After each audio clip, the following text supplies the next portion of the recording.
Assalamualaikum warahmatullahi wabarakatuh.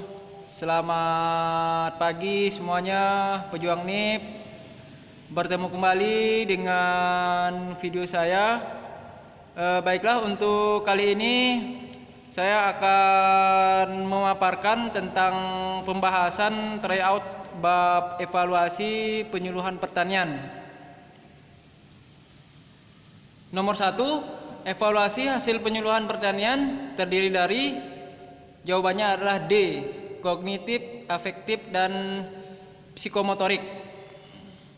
Pembahasannya, evaluasi penyuluhan itu kan terdiri dari yang pertama ada kognitif, yaitu kemampuan mengembangkan inteligensia seperti pengetahuan, pengertian, penerapan, analisis, sintesis. Terus ada yang dimaksud dengan afektif, yaitu sikap, minat, nilai, menanggapi, menilai maupun tata nilai, dan menghayati. Kalau psikomotor atau psikomotorik itu ada seperti kekuatan, kecepatan, kecermatan, ketepatan, dan ketahanan dan keharmonisan. Untuk soal nomor 2, unsur-unsur dalam tujuan penyuluhan pertanian itu kecuali, yang tanya kecuali ya kawan-kawan, jawabannya adalah B, media. Di mana unsurnya dalam tujuan penyuluhan itu terdiri dari sasaran. Yang kedua ada perubahan perilaku yang dikehendaki. Yang ketiga ada materi, dan yang terakhir ada kondisi maupun situasi. Nomor 3, yang termasuk indikator perubahan kognitif pada evaluasi penyuluhan pertanian adalah, jawabannya adalah A, penguasaan pengertian. Di mana untuk indikator dari perubahan kognitif itu terdiri dari, yang pertama ada penguasaan pengetahuan atau knowledge. Yang kedua ada penguasaan pengertian atau comprehension. Yang ketiga ada kemampuan menerapkan atau application. Kemampuan analisis yaitu analis, dan kemampuan sintesis atau sintesis. Soal nomor 4, proses identifikasi dan klasifikasi dari setiap pertanyaan yang terdapat dalam instrumen pengumpulan data menurut variabel-variabel yang diteliti merupakan prosedur analisis evaluasi pada tahap, jawabannya adalah B, coding.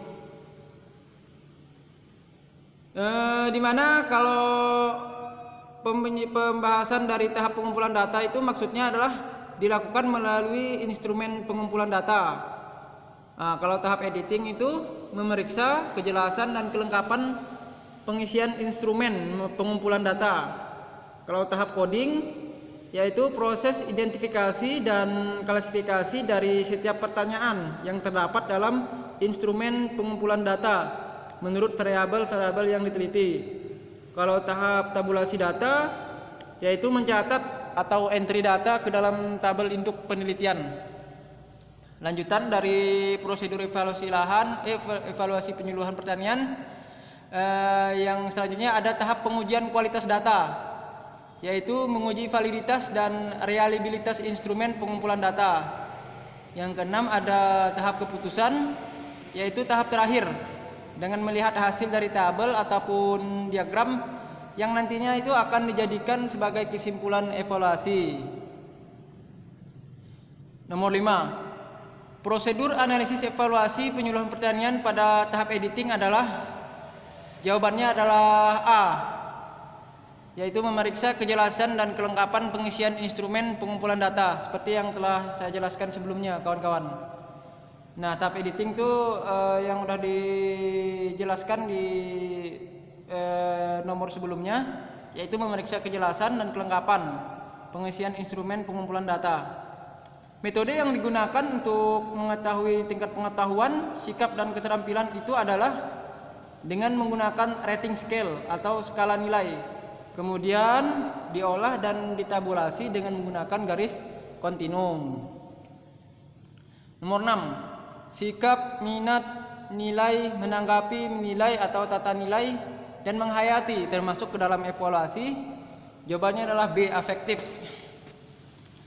Afektif itu merupakan sikap, minat, nilai, menanggapi atau menilai dan tata nilai, terus dan menghayati.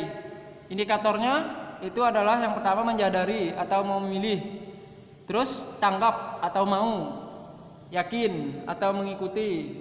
Yang selanjutnya ada menghayati atau selalu menerapkan. Seperti itu kawan-kawan. Lanjut nomor 7. Petani dapat melakukan pemupukan padi sawah sesuai dengan rekomendasi. Yang termaksud unsur sasaran dalam tujuan penyuluhan pertanian pada kasus tersebut adalah yang termasuk unsur. Jawabannya adalah adalah A, petani. Ini ada di ada contoh kasusnya seperti itu kawan-kawan. Kita lihat dulu, ada unsurnya itu ada sasaran yang disingkat dengan S, perubahan perilaku P, materi M, dan kondisi situasi K. Nah, ini ada contohnya, contoh kasusnya. Petani S, yang P itu perubahan perilaku itu dapat melakukan, materinya itu ada pemupukan padi sawah sesuai dengan rekomendasi, itu adalah kondisi dan situasi. Seperti itu kawan-kawan. Nomor 8. Menghayati atau selalu menerapkan merupakan salah satu dari indikator evaluasi penyuluhan. Jawabannya adalah B, afektif. Ini telah dibahas juga di nomor selanjutnya, nomor sebelumnya udah dibahas. Nah, di mana untuk indikator dari kemampuan afektif itu ada menyadari, tanggap, yakin, menghayati atau selalu menerapkan. Nomor 9. Sampel dalam evaluasi penyuluhan pertanian mengacu pada keterwakilan dari. Jawabannya adalah D, petani atau kelompok tani, poktan. Seperti itu. Nah, ini pembahasannya yaitu sampel dalam evaluasi penyuluhan pertanian mengacu pada keterwakilan dari petani atau kelompok tani yang merupakan sasaran penyuluhan. Tidak dapat dipastikan berapa jumlah sampelnya secara tepat, tetapi prinsipnya itu mewakili populasi atau representatif petani atau kelompok tani yang menerima penyuluhan. Mengidentifikasi strong dan weak points dalam perencanaan dan pelaksanaan program itu merupakan dari B, jawabannya adalah tujuan evaluasi. Di mana untuk tujuan evaluasi penyuluh pertanian itu terdiri yang pertama ada mengetahui sasaran, tujuan program, kegiatan telah tercapai, mengetahui perubahan-perubahan yang telah terjadi sebagai akibat intervensi program atau kegiatan penyuluhan. Terus mengetahui strategi yang paling efektif untuk pencapaian tujuan program. Terus ada mengidentifikasi strong dan weak, yaitu kelemahan dan kekuatan, poin-poinnya dalam perencanaan dan pelaksanaan program. Terus dia juga tujuannya itu untuk mengetahui kemajuan pelaksanaan kegiatan dan sebagai tujuan manajerial atau manajerial objektif. Terima kasih kawan-kawan telah menonton video saya. Jangan lupa like dan subscribe agar nantinya saya akan bersemangat untuk memposting video-video seputar penyuluh pertanian, baik itu berupa materi maupun tryout yang telah saya sediakan. Sampai jumpa kawan-kawan, semoga sukses.